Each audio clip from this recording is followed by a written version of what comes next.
हमें इसी बात का डर था। वल्लाही आज मुझे उन लोगों पर तरस आ रहा था। अगर आप इजाज़त दें तो मैं कल भी जाकर। ना ना ना, बस बस बस। क्या बात है उमर, लोग अखलाक भूल चुके हैं। कौन लोग?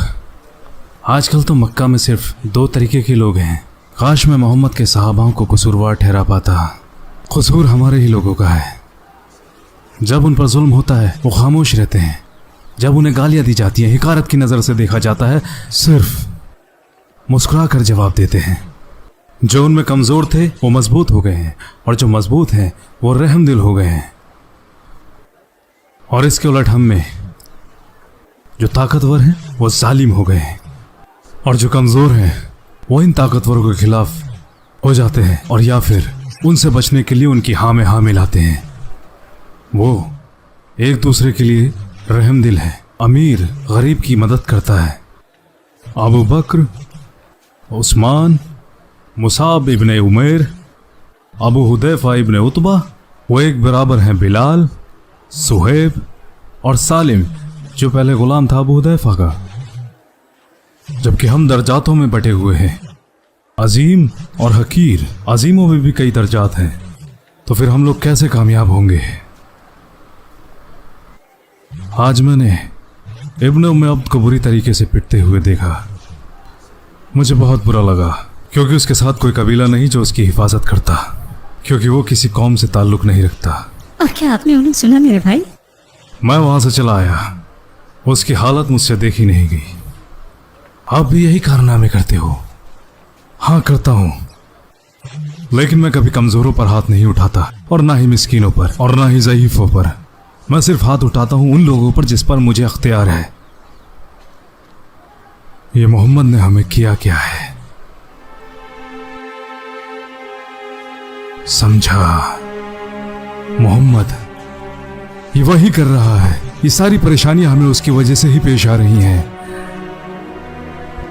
मैं जाऊंगा और अपनी तलवार से उसका कत्ल कर डालूंगा, और फिर मैं खुद को सौंप दूंगा बनी हाशिम को। चाहे तो वो मुझे मार डाले। इंसान के बदले इंसान। इस तरह मक्का के पुराने दिन वापस आ जाएंगे। ये आप क्या करने जा रहे हैं मेरे भाई? किस जुल्म के लिए आप उनका खून बहाएंगे? वो ना कभी आपके रास्ते में आए और ना कभी आपके साथ बदजुबानी की, और आप उन्हें कत्ल करने का इरादा रखते हैं। हजारों लोगों का खून बहने से अच्छा है कि 2 लोगों का ही खून बह जाए। ऐसा करने से सब ठीक हो जाए। अपने दिमाग से ये बात निकाल दो उमर।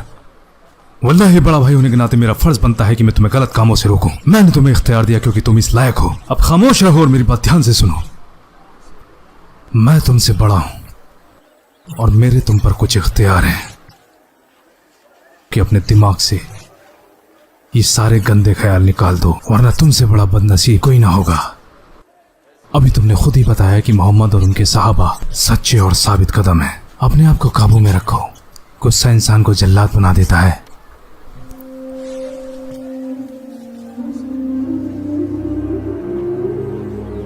ये करीब आकर वापस लौट गए। कब तक?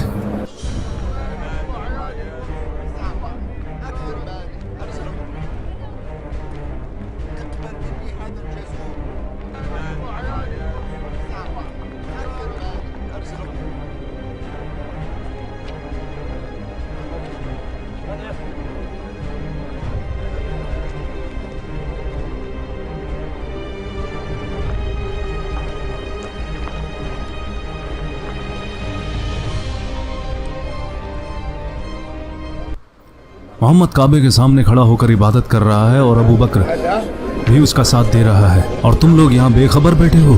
चलो मेरे साथ, हमें उन्हें सबक सिखाना ही पड़ेगा।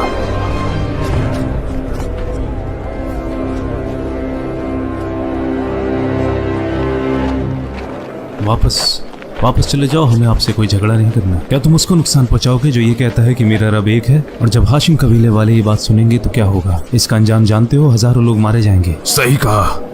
तो बोल अपने दोस्त को कि फिर यहाँ से चला जाए और फिर कभी यहाँ आने की हिमाकत ना करे। मैं अल्लाह के नबी को हुक्म नहीं दे सकता, वो तो खुद हमें अल्लाह का हुक्म सुनाते हैं और हम उसे मानते हैं। तो फिर अब तेरी बारी है। हमारे बच्चों और गुलामों को भड़काने वाला भी तू ही है। जब बुला अपने ताइम कबीले को।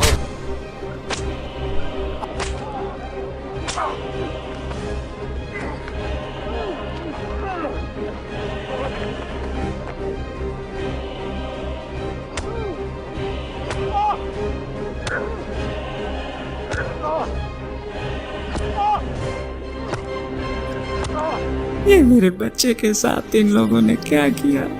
वल्लाही ये तो हमेशा से गरीबों, यतीमों और बेवाओं का सहारा रहा है। इनमें इतना बाखलाक और वफादार इंसान, वो इनके साथ ऐसे कैसे कर सकते हैं? कैसे? हम भी उनका वही हाल करेंगे जो उन्होंने आपका किया है। कुछ तो बोलो बेटे, कुछ तो बोलो। जब से इन्हें यहाँ लाए हैं ये खामोश हैं। मुझे तो डर है कि कहीं शाम होते होते अगर ये कुछ ना बोले तो। इन्होंने अपने होठ हिलाए, देखो देखो इन्होंने होठ हिलाए। कुछ कुछ कहो बेटा, कुछ कहो, कुछ तो बोलो। रसूल अल्लाह के क्या हाल है? हम तो यहाँ आपकी खैरियत के लिए आए थे, उनसे हमें क्या? हम आपकी हिमायत करते हैं क्योंकि आप हमारे रिश्तेदार हैं। अकेला छोड़ दो, मुझे अकेला छोड़ दो।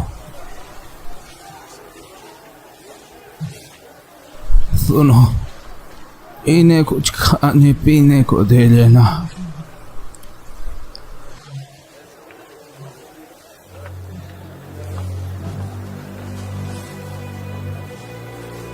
कैसे हैं रसूलुल्लाह? वल्लाही मुझे उनका कोई नहीं। उम्मे जमील बिन्त अल खत्ताब के पास चाहिए। मगर किस लिए? मुझे मेरे बेटे अबू बकर ने भेजा है। मुझे मोहम्मद बिन अब्दुल्लाह के बारे में जानना है। मैं ना तो अबू बकर को जानती हूँ और ना ही मोहम्मद इब्न अब्दुल्लाह को। सुनिए, क्या मैं आपके बेटे से एक बार मिल सकती हूँ?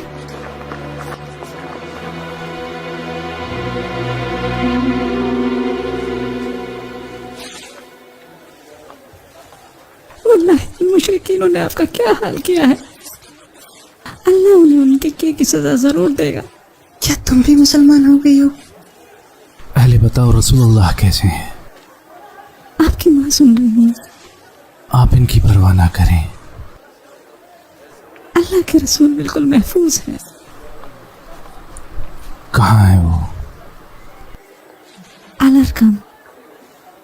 जब तक कि मैं रसूलुल्लाह को अपनी आंखों से न देख लूं, वल्लाही मैं तब तक ना कुछ खाऊंगा ना पीऊंगा।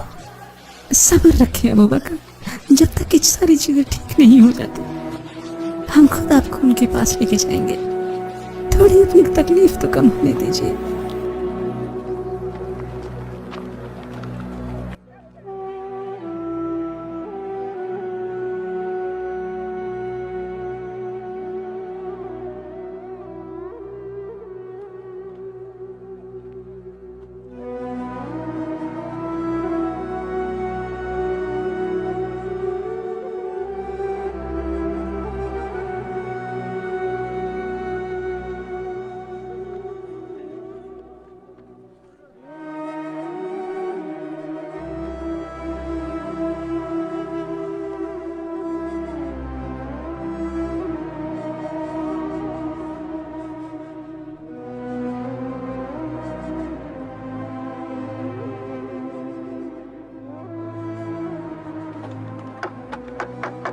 कौन? अबू बकर।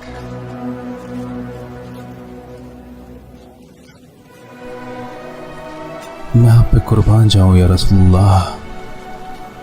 मैं बिल्कुल ठीक हूँ, सिवाय इसके जो तुबा ने मेरे चेहरे के साथ किया है। बाहर मेरी माँ खड़ी हैं, इन्होंने मेरी बड़ी देखभाल की। मेरी गुजारिश है कि उन्हें अंदर बुलाएं और शहादत दिलाएं। हो सकता है आपकी दुआ से उन्हें जन्नत नसीब हो जाए।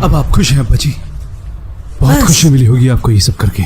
अबू जहल की बातों में आकर आपने भी वो कर दिया जो आपको नहीं करना चाहिए था। तुम्हारी हिम्मत कैसे हुई अब्बा से इस लहजे में बात करने की? मैं अपने अब्बा की इज्जत करना जानता हूँ। मैंने इन्हें दीन की दावत दी थी, लेकिन तुम लोग ये नहीं चाहते कि इससे आप लोगों के दर्जात कम हो जाएंगे। अबू बकर अब्बा जी, उनके जैसा दिलदार कोई नहीं।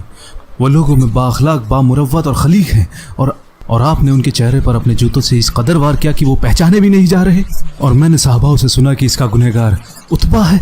हमारे खुदा उनकी जबानें काट दें और तुम्हें बहरा कर दें, ताकि तुम उन लोगों से हमारे अब्बा के बारे में बुरा ना सुन सको, क्योंकि तुम में उन्हें चुप कराने की हिम्मत नहीं है। क्या तुम्हें इनकी इज्जत का बिल्कुल ख्याल नहीं? वल्लाही मैं अपने अब्बा को समझा रहा हूँ, इन्होंने बहुत ही घिनौना काम किया है जिसका खामियाजा सभी को भुगतना पड़ेगा। वो सबसे ज्यादा अजीज और इज्जतदार साहबाओं में से एक हैं, और मैं उनकी परवाह करता हूँ, और उन पर मेरे अब्बा ने शिद्दत से जुल्म ढाया। अपनी जबान को लगाम दो। बस, जो भी मैंने किया उसकी ना मुझे खुशी है और ना कोई मलाल। मैंने अपने लोगों को ताकीद की थी कि मोहम्मद को अकेला छोड़ दें और उसे उसका पैगाम देने दें। अगर अरब उसे मार देते हैं तो तुम्हारा काम पूरा हो गया, और अगर वो जीत जाता है तो उसकी इज्जत तुम्हारी इज्जत होगी। लेकिन उन्होंने मेरी सलाह को नहीं माना, और वैसे भी मुझे अपनी कौम के साथ रहना है। शायद वो लोग गलती कर रहे हैं। अपनी कौम को छोड़कर भागने से बड़ी गलती और क्या होगी। जैसे एक ऊंट अपने झुंड को छोड़ के चला जाता है। तुम या अबा हुदैफा, तुमने अपने अब्बा का कुनबा छोड़ा है। मुझे भी तुम्हारे साथ वही करना चाहिए था जो बाकी के लोग अपनी औलादों के साथ कर रहे हैं, जिन्होंने अपनी पुरखों का दीन छोड़ा है। वो उनको जेल में रखते हैं, भूखा रखते हैं और बुरी तरीके से मारते क्योंकि हैं। तुम्हें गैरत नहीं है। मैंने तुम्हारे साथ ऐसा नहीं किया, हालांकि लोग इस पर मुझे सुनाते हैं और नापसंद भी करते हैं। अबू जहल जो भी उसकी बात मानेगा वो तबाह हो जाएगा। अब तुम अपने अब्बा की कमियां निकाल रहे हो।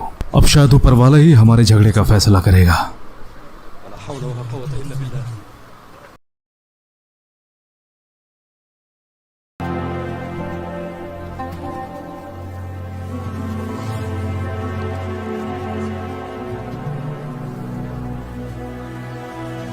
आप हमारे लिए इतनी परेशानी क्यों उठा रहे हैं अल-वलीद? पता नहीं, शायद हम रिश्तेदार हैं। और अबू अल-हकम तो हमारे भाई हैं। देखो उन्होंने हमारे साथ क्या किया।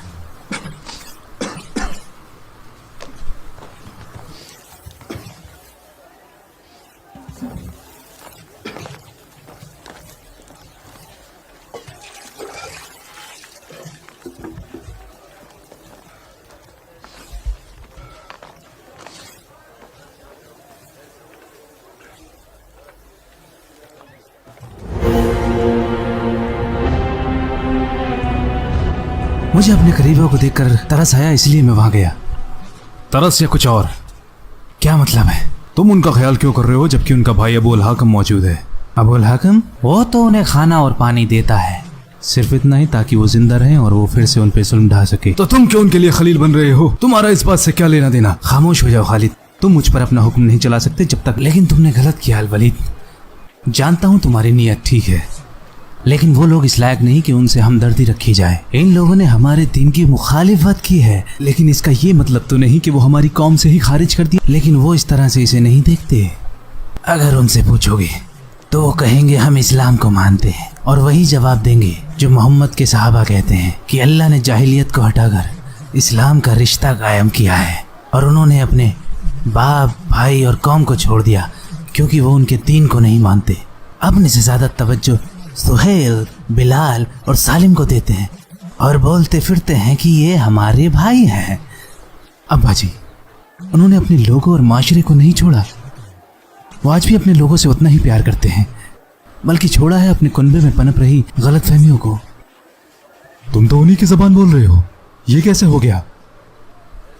मैं सिर्फ उनके बताए हुए अल्फाजों का मतलब बता रहा हूँ। हाँ, वो लोगों को दीन का सही मतलब समझाते हैं, क्योंकि उनका दावा लोगों को हक की बात करना सिखाना है। हम सब गज़िया कबीले से हैं। वो इस उसूल को नहीं मानते जो हमारे शायर कहते हैं, हमारा कबीला गलत तो हम गलत, और अगर हमारा कबीला सही तो हम सही। लेकिन उनके दिन के हिसाब से जाहिलियत की निशानी है, लोगों को साथ लेकर आता है वो है हक और इंसाफ। मैंने कुछ लोगों को कहते सुना है जो उनसे रसूल कहते हैं, जालिम और मजलूमों का साथ दो, लेकिन जालिमों की मदद करो ताकि वो नाइंसाफ़ी छोड़ दें। मजलूमों की मदद तो सब करते हैं। अब आप दिमाग वाले लोग मुझे बताएं, क्या बेहतर है? क्या बेहतर है, ये या वो? क्या ये सब तुमने सुना है सलामा और अय्याश से? वल्लाही तुम बिल्कुल उन्हीं की तरह बात कर रहे हो, और मुझे डर है कि एक जैसी बात करने से दिमाग भी एक जैसा हो जाता है। क्या तुम भी मुस्लिम हो चुके हो अलवली? नहीं, लेकिन मैं सही बात कह रहा हूँ। लेकिन मैं उनकी हक की बातों, दलीलों और से मुतासिर हूँ। जहाँ तक अभी जहन्नुम और जन्नत की बात है, अच्छा है अगर यकीन ना ही रखो तो अब वो अल-हाकम के पास जाओ और उनसे माफ़ी मांगो। उन्हें खाना खिलाने के लिए माफ़ी मांगो, उनका ख्याल रखने के लिए, और जो उसने उनके साथ किया वो मैं माफ़ी नहीं मांगूंगा, बिल्कुल नहीं मांगूंगा। जाने दो खालिद, वो अपने दोस्तों को लेकर थोड़ा परेशान है।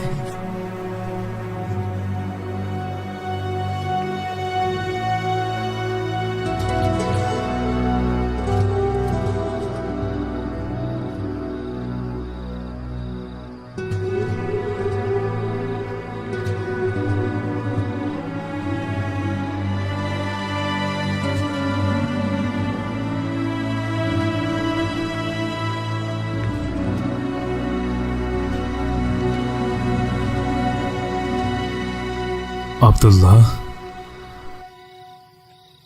आधी रात को घर से बाहर, आप भी तो यहाँ हैं। मुझे कुछ अच्छा नहीं लग रहा था। सोचा बाहर जाकर थोड़ी राहत मिलेगी। तो दोनों की वजह एक ही है, परेशान हो? क्या हुआ? क्या कोई दो दिल रखकर जी सकता है उमर? एक अपने लिए और एक दूसरों के लिए? समझ में नहीं आ रहा, दिल की सुनो या अब्बा की? क्या बात है? इस्लाम के बारे में सोच रहे हो?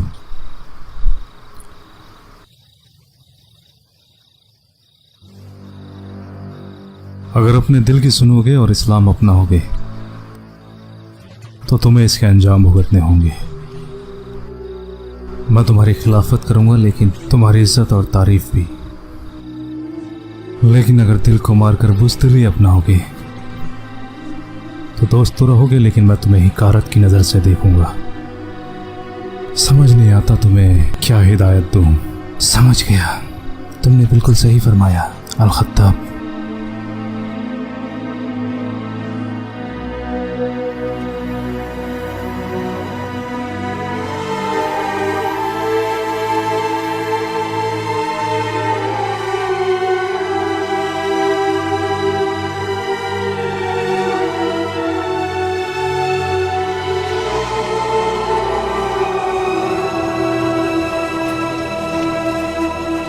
ऐसा मत करो अब्दुल्ला, मेरी बात तो समझो। क्या हो रहा है यहाँ? अब्दुल्ला, बताओ अब्बा जी, कैसा लगेगा अगर आपको पता चले कि आपका बेटा दो नाव पर सवार है? बिल्कुल अच्छा नहीं। और ये अच्छा लगेगा कि हकीकत को जानते हुए भी वो एक बुज़दिल की जिंदगी जी रहा है। ना वलाती वलुज़्ज़ा। कौन बेहतर है, एक बहादुर बाअखलाक दुश्मन या एक डरपोक बुज़दिल साथी जिसने इज्जत बेच खाई हो? पहले वाला। लेकिन तुम ये सवाल क्यों कर रहे हो? तुम्हारे दिमाग में क्या चल रहा है? सही पूछा। मैं आपको बताना चाहता हूँ अब्बा जी कि मैं मोहम्मद में यकीन रखता हूँ और अल्लाह तो लुत्फ़ में यकीन नहीं रखता। क्या कहा तुमने अब्दुल्ला? मैं तुम्हें मार डालूंगा। आप नहीं करेंगे अब्बा जी। तुम्हें मेरी दौलत में से एक चवन्नी भी नहीं मिलेगी। जब एक अल्लाह का साथ है तो इन बातों की कोई परवाह नहीं। मैं तुम्हारे पैरों में बेड़िया डाल दूंगा। सोचना भी मत अब्बा जी, ऐसा करने से आपको भी कोई खुशी नहीं मिलेगी। चले जाओ, चले जाओ यहां से। और मुझे तुम्हारी कोई जरूरत नहीं, तुम मेरे बेटे नहीं रही। चले जाओ यहां से।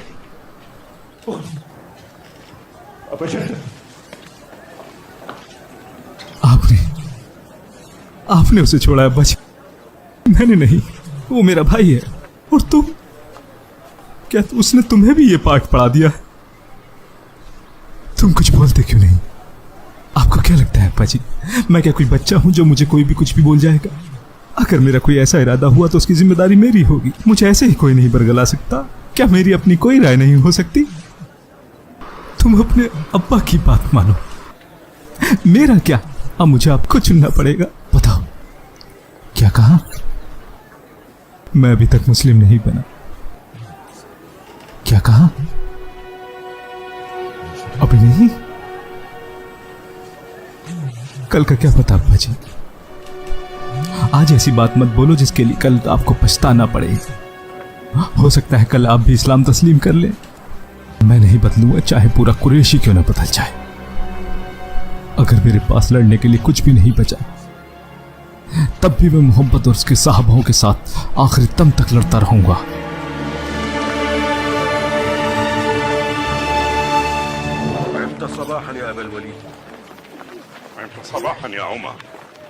किस बात की जल्दी है? क्या तुमने नहीं सुना मोहम्मद ने अपने साहबाओं को हबशा में हिजरत की इजाजत दी है? क्या चाहिए उसे?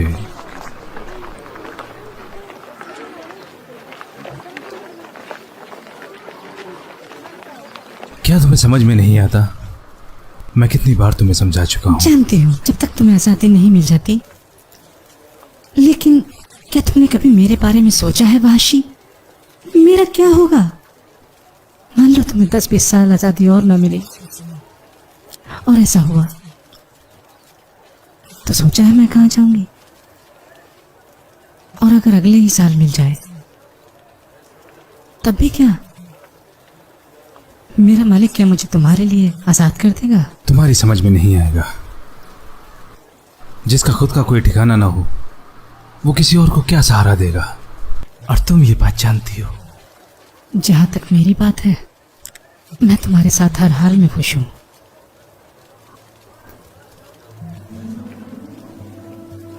यहां कुछ है वाशी जिस पर सिर्फ उसके मालिक का ही हक होता है। ये जो चाहता है वही करता है, जिससे चाहे उसे प्यार करता है, और जिसको चाहे उससे नफरत करने लगता है। खुद को देखो, क्या ये तुम्हारा दिल नहीं जो इस गुलामी से नफरत करता है? या इसकी इजाजत भी मालिक से ली?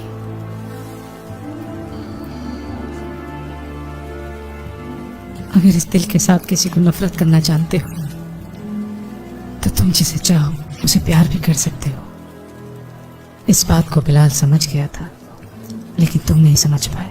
उसका नाम भी मत लो।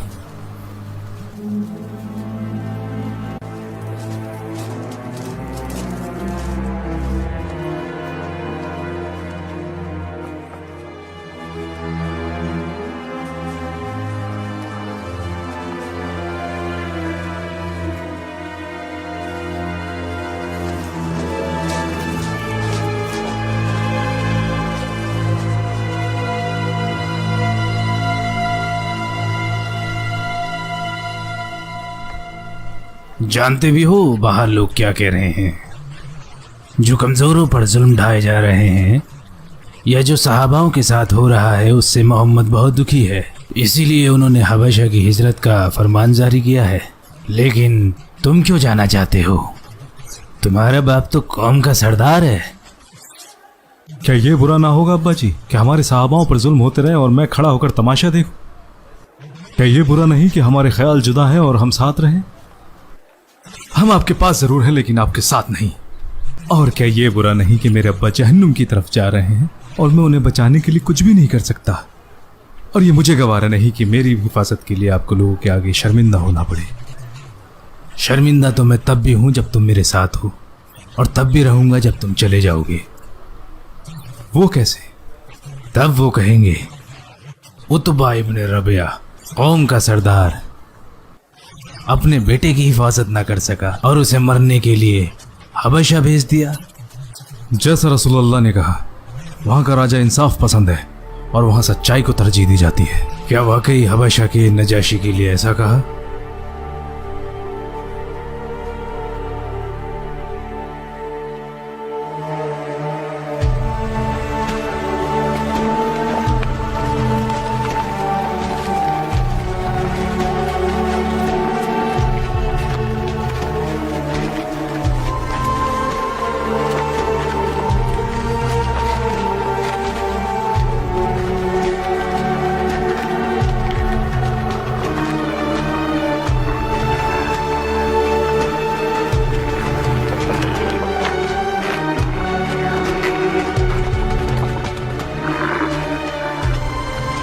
मोहम्मद ने हमारे बच्चों को हमसे अलहदा कर दिया है। सही कहा।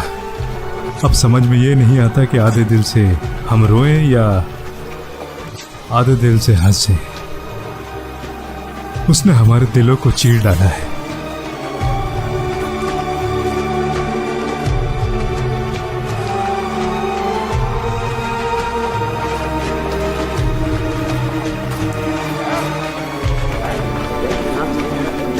उन्होंने हमारा काम आसान कर दिया। अच्छा हुआ वो खुद ही यहाँ से चले गए। अब हमें उनसे छुटकारा मिल गया। मैं तो चाहता हूँ उनमें से एक भी हमारे बीच ना रहे। यहाँ से जाकर उन्होंने अच्छा ही काम किया, खुद को हमारे अजाब से बचा लिया। अब वो हम में से किसी को नहीं बरगलाएंगे। अगर मुझे कुछ सबसे ज़्यादा बुरा लगता था तो उनका हमारे बीच में रहकर इबादत करना। जाने दो उन्हें हबशा। अल्लाह ती उन्हें इस बात का इल्म भी नहीं कि उन्होंने अपनी मौत का रास्ता खुद चुना है। तुम्हारा क्या मतलब है अबुल हकम? वहां के राजा का दीन मोहम्मद के दीन से जुदा है। उनकी मुकद्दस किताब, तौर तरीके बिल्कुल अलग हैं। ये तो हमारे अपने लोग हैं, फिर भी हम इनका दीन बर्दाश्त नहीं कर सकते। तो सोचो वो लोग कैसे करेंगे। तो एक बात बताओ अबुल हकम, तुम्हें खुशी होगी कि तुम्हारे लोग किसी गैर मुल्क में जाके मारे जाएं? अगर ऐसा होता है तो हम पर हमेशा हमेशा के लिए तहमत लग जाएगी। अगर लोग अपने मुल्क में अपने लोगों के हाथों मारे जाएं तो कोई शर्म की बात नहीं, लेकिन गैर मुल्क में कोई उनका कत्ल कर दे हमारे दीन से खारिज होने के बाद भी, बिल्कुल अच्छा हो या बुरा, उन्हें हमारे साथ रहना चाहिए।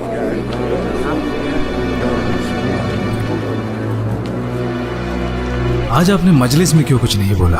मेरे पास आज कहने के लिए कुछ भी नहीं था। क्यों, ऐसा क्यों हुआ? क्या कभी इससे पहले हम ऐसे हालातों से गुजरे हैं? अभी बस मैं यही कह सकता हूँ कि जो हम चाहते हैं वो नहीं हो रहा, जबकि दूसरी तरफ मोहम्मद आगे बढ़ता जा रहा है और हम लोग गफलत में हैं कि क्या करें और क्या ना करें। ये सच है, हमें मोहम्मद का दीन नहीं चाहिए, लेकिन हम करें भी तो करें क्या? लोगों पर सख्तियाँ बढ़ाने के बावजूद वो उनसे जुड़ते हैं और रुतबे और रसूख वाले लोग भी उनके आगे कमज़ोर पड़ते जा रहे हैं। हमें उन्हें हबशा की हिजरत से रोकना चाहिए। हमारे लोगों को तो इससे खुशी होती है। क्या हम उन्हें जाने दें? तब बाकी अरब उन पर तरस खाएंगे और हमारी दिल आज़ारी करेंगे। क्या हम उन्हें हबशा में मरने के लिए छोड़ दें? तब लोग कहेंगे हमने अपने बच्चों की कुर्बानी दे दी, उन्हें अपने से बहुत दूर मरने के लिए छोड़ दिया। अगर दुआ करें कि नजाशी उन पे रहम करे तो बाकी अरब कहेंगे कि देखो, इन लोगों ने तो उन पर जुल्म ढाए, लेकिन गैर मुल्क के लोगों ने उन्हें अपने यहाँ पनाह दी। और अगर वाकई उन्हें वहाँ पनाह मिल जाती है तो वो गैर मुल्क में अपने दीन को फैलाएंगे, जबकि हम कुरैश इसी शहर में इन दो पहाड़ों के बीच पिसकर रह जाएंगे। अल्लाह ती मोहम्मद ने बिल्कुल इसी इरादे से उनको वहाँ भेजा है। तुमने सही कहा उमर। अगर वो प्यार से रहकर वहाँ अपने दीन को फैलाते हैं तो अपने फरमान के साथ महफूज रहेंगे। अगर यहाँ रहकर उन्हें हमसे या अरबों से जंग करनी पड़े और हम उनके कुछ सहाबाओं को कत्ल कर देते हैं, तब भी वो वहाँ महफूज रहेंगे। बिल्कुल वैसे ही जैसे एक सिपह सालार अपनी एक टुकड़ी को महफूज रखता है ताकि आमने सामने की जब लड़ाई हो तो बाद में उस महफूज टुकड़ी को बुलाकर दुश्मन के छक्के छुड़ा दे। ऐसे ही तो तुमने देखा मोहम्मद की सोच कितनी दूर तक जाती है और वो उसी हिसाब से सही फैसले भी लेता है, जबकि हम लोगों को अपने से आगे कुछ दिखाई नहीं देता, हमेशा गफलत में ही रहते हैं। पता नहीं तुम्हें क्या हो गया है, तुम लोग हिजरत की बात कर रहे हो ना। मुझे बस इतना पता है कि वो हमसे डर कर भाग रहे हैं। अल्लाह थी तुम लोग बस मोहम्मद के फैसलों की तारीफ करते रहते हो और हमारे बड़ों की बुराइयां। सही कहा, दुश्मन की ताकत जानने से पहले खुद की ताकत जानना बहुत जरूरी है।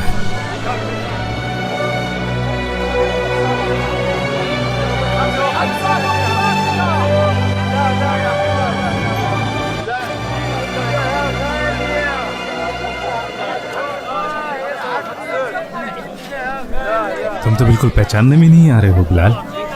मुझे कुछ काम है, जरा सुनो तो। क्या है? मैं तुम्हारा दोस्त हूँ, क्या तुम भूल गए? मेरे दोस्त वो हैं जो अल्लाह और उसके रसूल में यकीन रखते हैं। ईमान लाने से फायदा हुआ है बिलाल, मुझे उसे खुदा में यकीन है। आज़ाद होके कैसा लगता है बिलाल? जिस इंसान के पास ईमान है वो ही इसकी कदर जानता है। मैंने ये नहीं पूछा, लेकिन मैं तो बता रहा हूँ जिस दिन मैं मुसलमान बना मेरे जज्बात आज भी वैसे ही हैं। ये यहाँ से शुरू होता है वाशी और फिर पूरे जिस्म में फैल जाता है। ये वो है जिसे तुम खुद चुनते हो, तुम खुद इसके मुख्तार हो और कोई तुम्हें इसे नहीं दे सकता। तुम यहाँ क्या करने आए हो? तुम्हारे पास कोई काम धंधा तो है नहीं? मैं लोगों को दीन की दावत देता हूँ। तुम अरबों को अपने दीन की दावत देते हो? क्या इतना काफी नहीं कि तुम अभी महफूज हो और अब तो तुम आजाद भी हो? मैं उस खुदा का शुक्र कैसे अदा करूं जिसने मुझे इस दीन का रास्ता दिखाया। मैं अपनी इस खुशी में लोगों को शरीक करना चाहता हूं। बिलाल, क्या तुम भी हबशा जा रहे हो जो हमारे पुरखों की जमीन है? नहीं, मुझे मुहाजिर नहीं बनना। क्यों नहीं? जब अरब मुहाजिर बन सकते हैं तो तुम तो वहीं के हो। नहीं, मुझे नहीं लगता तुम कभी समझ पाओगे। मेरे लोग यहाँ हैं, यहाँ वाशी। इस्लाम ने मुझे उनमें जगह दी है। उनका दीन मेरा दीन, उनकी जुबान मेरी जुबान, उनकी खुशियाँ मेरी खुशियाँ, उनका गम मेरा गम। मैं यहाँ रहता हूँ और यहीं मर जाऊंगा। अगर हबशा वालों ने अपनी गंदी नजर हरम की इस मुकद्दस जमीन पर डाली, चाहे उसमें किसी कौम के लोग क्यों ना हो, मैं उनके गले चीर डालूंगा। तुमने बिल्कुल सही कहा, मैं कभी नहीं समझ पाऊंगा।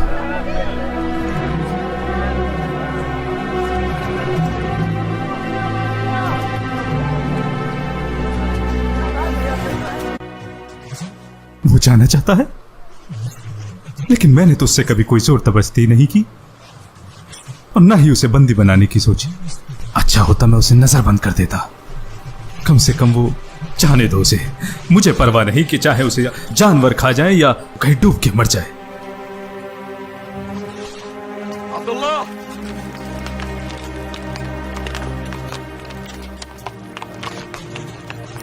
क्या तुम वाकई सहरा को पैदल पार करना चाहते हो? बनी आमिर के कुएं पर मुझे मेरे भाई लोग मिलेंगे और उनमें से कोई एक मुझे अपनी ऊंट पर ले जाएगा।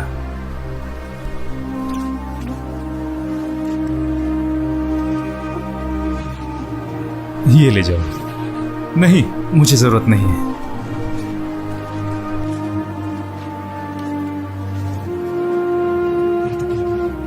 पागल मत बनो। तुम कैसे जाओगे? मैं इतना कमजोर भी नहीं हूं और मैं अभी मक्का की सरहद में ही हूं।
तुम लोग हमारे लोगों के बीच में कैसे रह पाओगे? जैसा रसूलुल्लाह ने हमें बताया, एक ऐसा मुल्क जहाँ सच्चाई का बोलबाला है और जहाँ का राजा सबके साथ बराबर का इंसाफ करता है। क्या वाकई ऐसा कहा?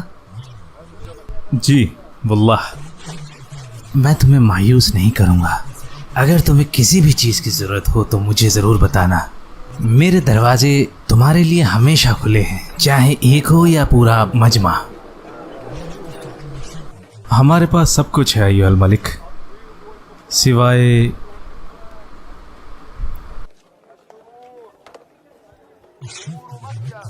बस हमें मक्का की याद आती है अल मलिक। तुम पर वहां जुल्म ढाए गए तब भी? अपना घर हर किसी को प्यारा होता है अल मलिक। हमने बड़ी कोशिश की कि हमारे लोग हम में यकीन रखें, या कम से कम हमें अकेला छोड़ दें, ताकि हम अल्लाह के रसूल को एक फरमान देकर भेजा गया है। वल्लाही उन्हें इससे ज़्यादा प्यारा कुछ भी नहीं कि वो अल्लाह की हिदायत लोगों तक पहुंचा सकें, मगर हमारे अपने ही लोग आपकी खिलाफत करते हैं। खुदा के रसूल ऐसे ही होते हैं, उनके खुद के ही लोग उनकी खिलाफत करते हैं। अगर उनकी फतह होती है तो आखिर में सब ठीक है, और अगर लोग उन पे फतेह पालें तो ये कौम के लिए अजीम नुकसान होता है। बड़ी खूबसूरती से समझाया अल मलिक। काश मैं यहाँ रहकर तुम्हारे लिए कुछ, जिससे कि तुम्हें थोड़ी बहुत आसानी मिल जाती और तुम्हें घर की याद ना आती, लेकिन सब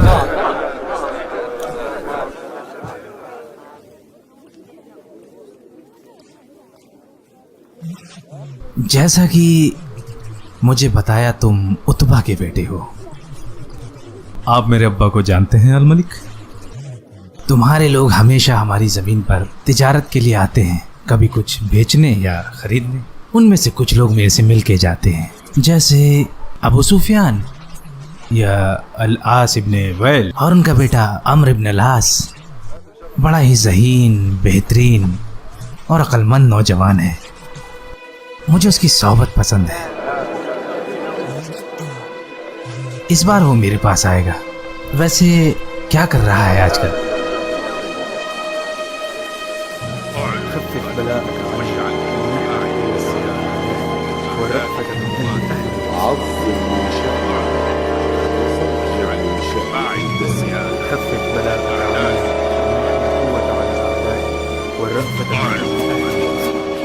अब बताओ अबू अल हकम, और तुम अबू अल अली, और तुम अबू अब्द शम्स, और तुम बताओ कुरैश के लोगों, हबशा की हिजरत को लेके तुम सारे गलत हो गए। मैंने तुम्हें बिल्कुल सही सलाह दी थी।